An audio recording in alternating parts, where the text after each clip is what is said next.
Hi friends, Bashas kitchenல இன்னைக்கு நம்ம chapati side dish recipe சனா masala gravy எப்படி செய்யுதுன்னு பார்க்க போறோம். சனா மசாலா கிரேவி எப்படி செய்யறதுன்னு வாங்க பார்க்கலாம். சனா மசாலா செய்யறதுக்கு வெள்ளை கொண்ட கடலையை நைட்டே ஊற வச்சிருங்க. ஊற வச்ச கொண்ட கடலையை ஒரு ப்ரெஷர் குக்கர்ல இப்போ நான் சேர்த்துக்கிறேன். தேவையான அளவு தண்ணி விட்டுட்டு இப்போ இதை நம்ம வேக வச்சு எடுத்துக்க போறோம். சனா மூழ்கிற அளவுக்கு தண்ணி விட்டுக்கோங்க.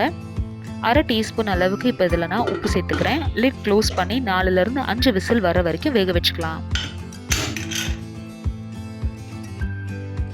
கிரேவி செய்யறதுக்கு ஒரு ஜாரில் 2 தக்காளி இந்த மாதிரி சேர்த்துக்கோங்க. அதில் ஒரு பச்சை மிளகாய் உடைச்சு சேர்த்துட்டு இதையும் நம்ம அரைச்சி எடுத்து வச்சுக்கலாம். இப்போ ஒரு பேனில் 3லேருந்து 4 டேபிள் ஸ்பூன் அளவுக்கு எண்ணெய் விட்டுட்டு அதில் ஜீரகம் போட்டு தாளிச்சுக்கோங்க. 2 கிராம்பு, ஒரு பட்டை சேர்த்துக்கலாம். அடுத்ததாக நறுக்கி எடுத்து வச்சிருக்க பெரிய வெங்காயத்தை இந்த மாதிரி சேர்த்துருங்க. ஒரு 2லேருந்து 3 நிமிஷத்துக்கு நல்லா வதங்க விடலாம்.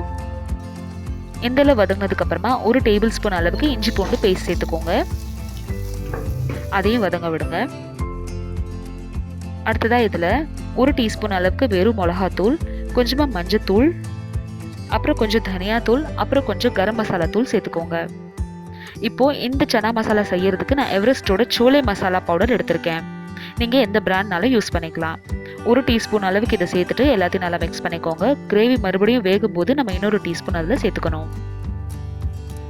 இப்போ அரைச்சி எடுத்து வச்சிருக்க தக்காளி பேஸ்ட்டை சேர்த்துட்டு எல்லாத்தையும் நல்லா மிக்ஸ் பண்ணிக்கலாம்.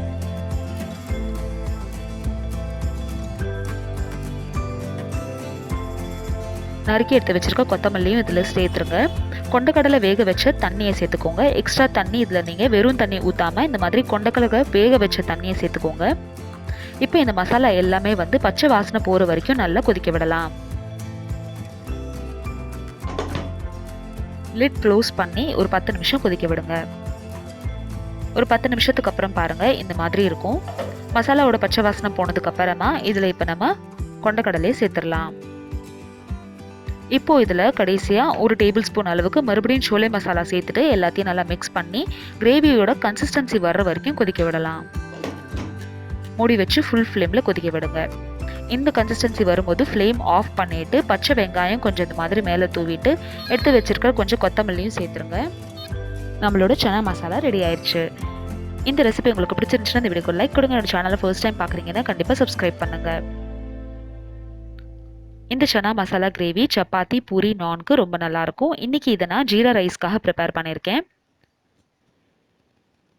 7 வகையான சப்பாத்தி சைட் டிஷ் ரெசிபிஸ் உங்களுக்கு வேணும் அப்படின்னா கீழே டிஸ்கிரிப்ஷன் பாக்ஸில் லிங்க் பாருங்கள். இதே மாதிரி சனா மசாலா ரெசிபி நீங்களும் செஞ்சு பார்த்துட்டு உங்களுக்கு எப்படி வந்துச்சு அப்படின்றத கமெண்ட் செக்ஷனில் சொல்லுங்கள். தேங்க்யூ ஸோ மச் ஃபார் வாட்சிங். பாய்.